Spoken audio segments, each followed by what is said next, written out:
The Soviet officer had resorted to feigning death among the piles of corpses. The Germans, intent on ensuring no survivors, repeatedly fired into the bodies of fallen Soviet soldiers. Luckily, the officer managed to evade their notice.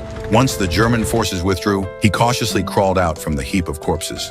Across the way, in a dilapidated building, two Nazi officers had arrived with intentions to bathe. Grasping his rifle and taking aim, he was about to pull the trigger when a voice suddenly called out behind him. It turned out he wasn't the only one pretending to be dead. The soldier warned that firing recklessly would easily expose their position, but the officer ignored this advice. As he aimed at the enemy and pulled the trigger, he realized there were no bullets left. "Comrade political commissioner," the soldier whispered softly, "please give me your rifle." He then loaded his own 5 remaining bullets into the chamber. The officer took the rifle and began to aim, but seemed uncertain of his shot. Turning to the soldier beside him, he asked which target to prioritize. The soldier suggested waiting for an explosion to fire, as it would effectively mask the gunshot noise. The Nazi officers had started bathing, with only their heads exposed, a difficult target to aim at. The Soviet officer turned to the soldier and asked if he knew how to shoot. With a reserved reply of, "Just a little," the officer handed over the rifle. As the soldier prepared to adjust his position, a jeep suddenly arrived from across the street, bringing 3 more German soldiers.